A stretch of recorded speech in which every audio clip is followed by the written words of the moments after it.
안녕하세요. 저 임민아라고 합니다.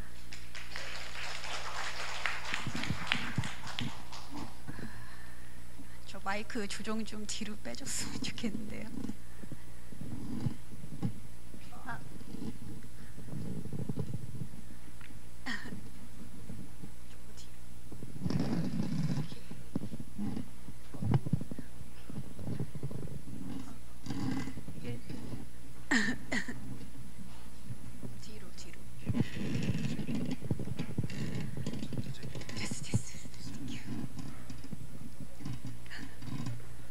이걸 보려고 그러니까 다리가 너무 아프어가지고 시간이. 괜찮으시고.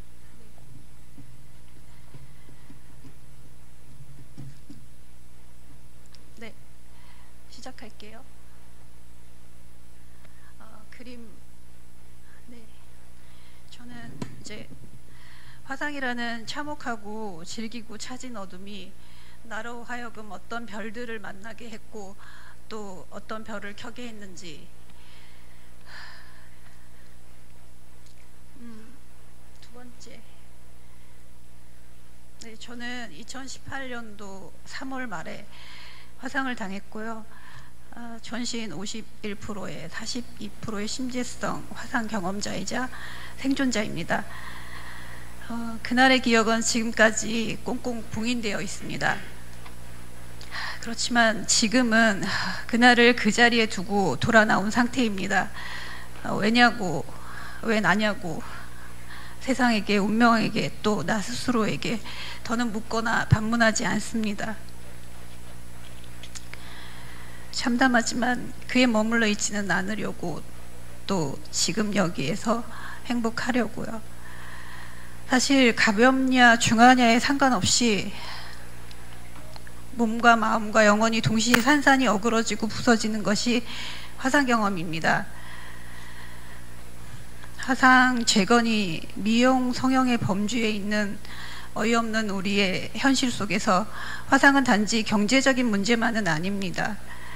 살점을 긁어내고 피부를 덮고 재건을 하는 것으로 끝나지 않는 몸과 마음의 상흔과 고통, 시선의 문제에 제한되지 않는 삶의 질들. 화상은 평생 안고 가야 할 치명적인 절망이자 생생한 고통입니다.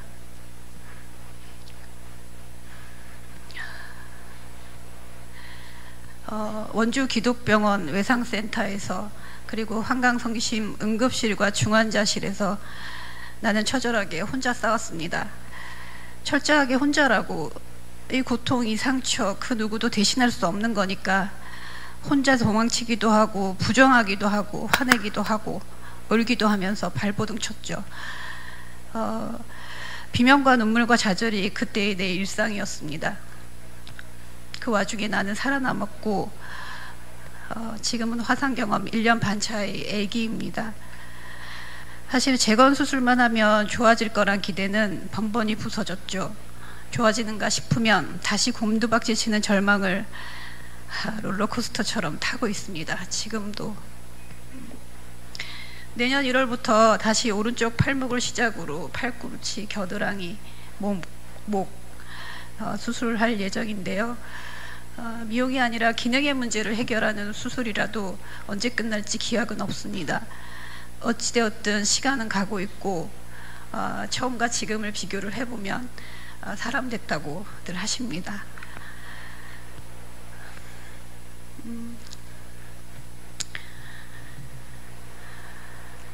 사실 중환자실에서 환시와 선망과 현실을 오가면서 만난 천사들이 기억이 납니다. 목소리도 잃고 온몸에 붕대 칭칭 감고 스스로는 맡아내지 못한 살 썩는 냄새 풍기면서 침대에 묶여 있었습니다. 묶여 있었다고 얘기할 수밖에 없죠. 천장 무늬를 셀 수 있었을 뿐인 제한된 시선, 가까이 와주지 않으면 그 존재들조차 망상이 아닌가 싶을 만큼 기척과 목소리만으로도 쫑긋해지던 내 절박함, 코로 받아먹느라 침 삼키는 법도 잃어버린 내가 푹 무른 나달에 밥이라도 먹을 시점에 내게 밥을 떠먹여주던 남자 보조사님들, 특히나 내게 눈 맞추며 한술 한술 떠주고 기다려주던 천사에게 내가 할 수 있는 일은 꼭꼭 씹어 삼키는 일, 뱉어내지 않는 것뿐이었죠. 한 번에 삼켜지지 않아서 소처럼 개워올려 되새김질했던 기억이 생생합니다. 궁하면 통한다고 그게 되더군요. 침대에 묶인 몸의 비명은 참으로 절박하고 처절한데 베개 하나 어깨 쪽으로 좀 더 밀어 넣어주고 움직이지 못하니까 더 침대 쪽 밑으로 쏠리던 몸을 하루에 한 번이라도 위로 올려두던 손길이 얼마나 귀하던지요. 외면하지 않고 직접 움직여주는 그 손길들, 그 배려가 비정한 중환자실에서의 소중하고 감사한 기억으로 남아 있습니다. 그리고 실명을 거론할 수밖에 없는 주치의 한 분이 계셨는데요. 24시간 내내 잠들지 않던 환시와 생각들, 그리고 청초년생의 망상들 가운데 처음 들은 주치의 성함이 뭐였을까요? 허준이시랍니다. 사실 그 조선 중기에 선조와 광해군의 어의이자 동의보감을 집필하신 그 명의요. 그리고 드라마 속에서 그 명의가 내게로 왔구나, 나 살겠구나. 그리고 진짜로 살아났죠. 살기 시작했어요. 그 옛 이름이, 그리고 지금 여기에 그 이름이 닿을 수 없이 참혹했던 내 몸과 마음을 동시에 안정시켜주는 힘이 되었죠. 착각조차 힘이 되는 절박함을 읽어주시기 바랍니다. 게다가 그것이 착각만이 아닌 생존을 가능케 했던 인연이었으니요. 제가 만난 모든 의료진은 나의 생존과 생환을 가능하게 했고, 그러니까 그렇게 가능하게 했던 정말 기껍고 감사한 인연들이었어요. 다시 한번 감사드립니다. 그리고 또 제 경험으로는 사실 주치의는 거의 애인입니다. 애착의 정도가 상상 이상인데요. 중환자 모두가, 그러니까 중증 환자 모두가 그러할 거라고 생각이 됩니다.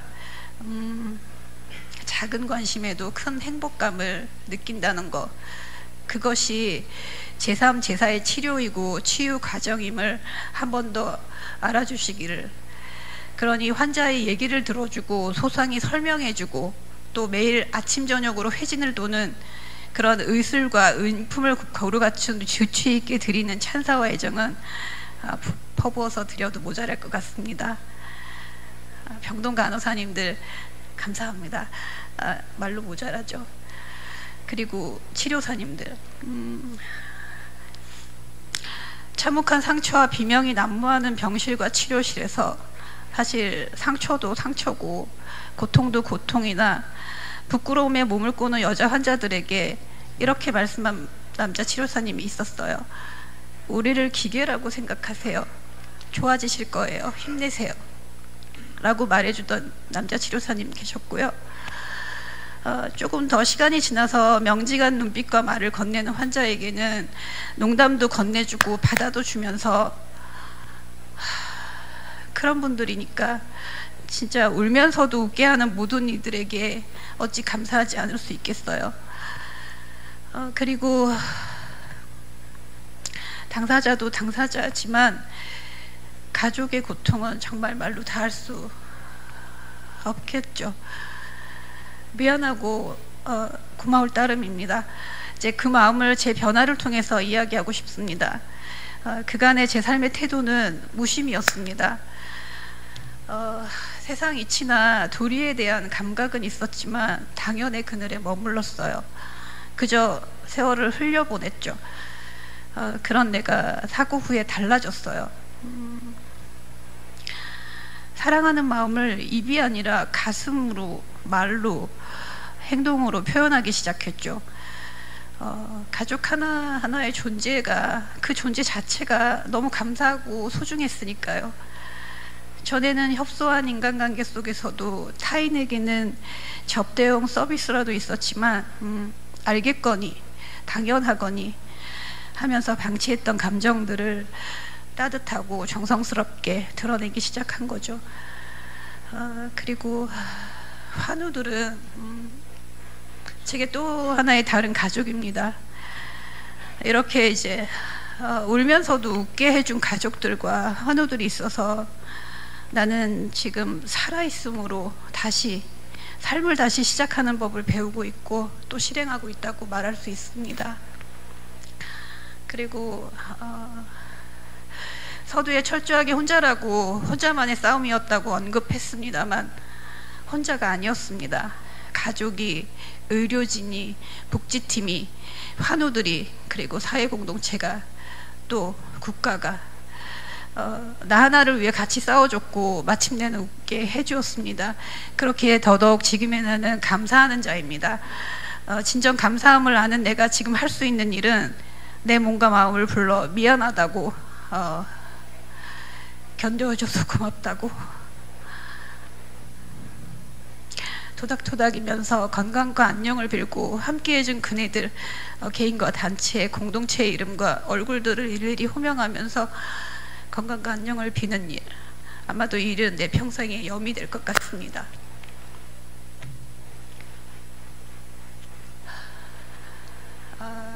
사실 그와 더불어서 제가 나를 다독이며 여러분들과 함께 할 수도 있을 일상의 습관 몇 가지, 내가 사랑한 것들을 공유하고 싶습니다. 첫 번째는 산책인데요. 제 산책의 속도는 굉장히 느려요. 천천히 걷습니다. 호흡도 천천히 고르면서 일단 사실 오그라들고 있는 신체를 바르게 펴면서 걸으려고 애를 씁니다. 그래서 사실 동네 한 바퀴 도서관이나 미술관 나들이, 산 넘어 물 건너 바다 건너, 그 모든 여행 모두가 내 산책의 범주 안에 있는데요. 사실 최근에 피닉스 국제 화상학회에 다녀왔습니다. LA 애나하임에서 나는 처음으로 그네들의 자유로운 시선과 전폭적인 지지와 공감을 지역의 소방대와 번 서바이버들만을 위한 공동체와 가족들이 합심해서 이루어내고 있음을 보고 놀랍고 참 부러웠습니다. 사진 몇 컷 있는데요.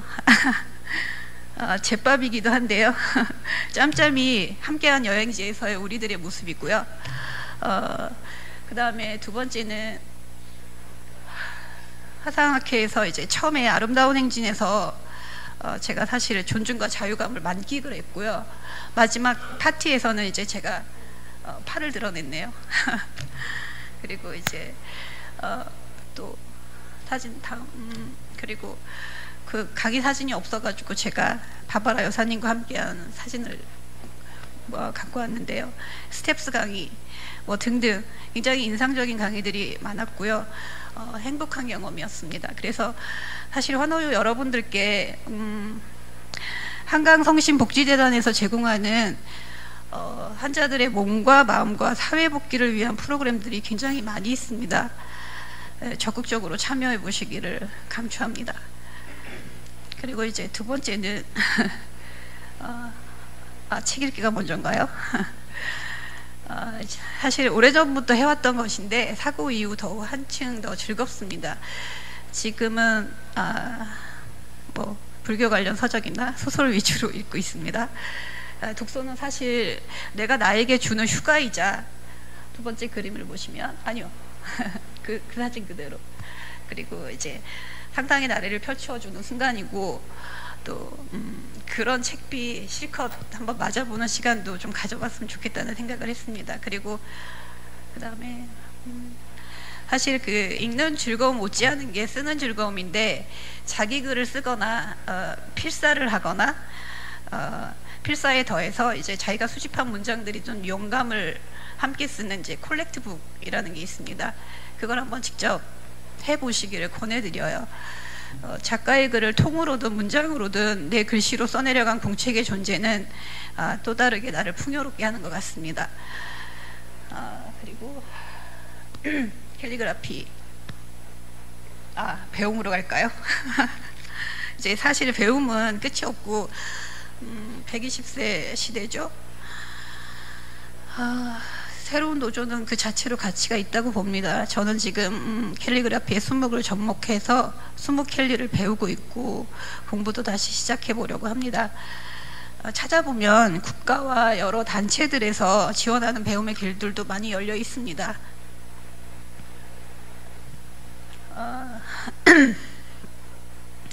재능기부 부분은 사실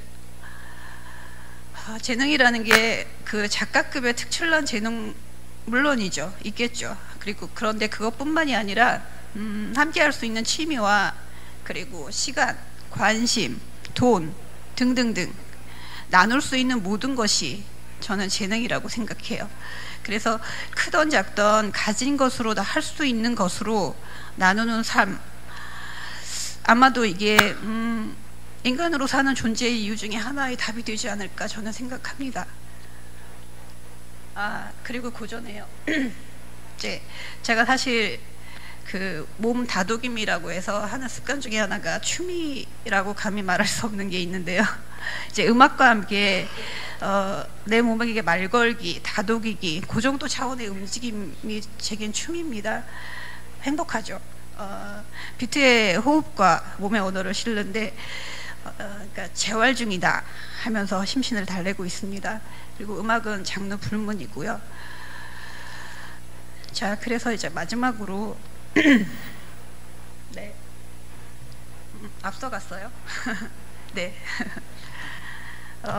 존중과 긍정은 있는 그대로를 봐주는 것, 존재감 그것을 증명하지 않아도 되는 존재 자체로 받아들여지는 것.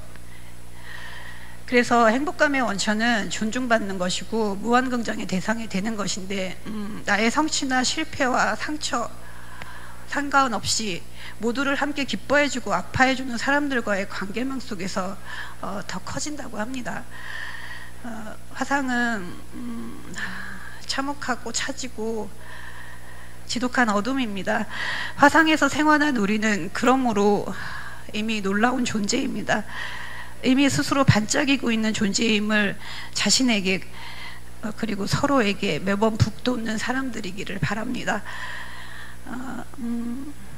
환우들이 그 끔찍했던 경험을 잊고자 화상에 관한 일체의 관심에서 멀어지는 경우를 덜어봅니다. 이해합니다. 그러나 이제 한편으로는 그러므로 더더욱 그렇기 때문에 더더욱 한 걸음 더 나아가서 화상 경험자로서 경험을 공유하고 위로하고 응원하고 연대하는 일에 시간이든 돈이든 재능이든 관심이든 기부하는 자로서 한 발 더 내디뎌 주시기를 바라봅니다. 네, 그리고 사실 내가 하면 내 것이 되는 거죠. 내 거죠. 네, 그래서 우리가 하면 우리 것이 되는 것이고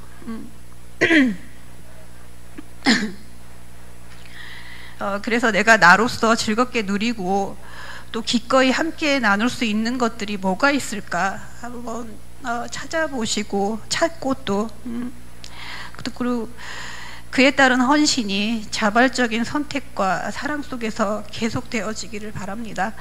이제 그럼으로써 지금 여기에서 나와 너와 우리가 행복하기를. 네, 이상 임민아입니다. 네, 여러분 큰 박수 부탁드리겠습니다.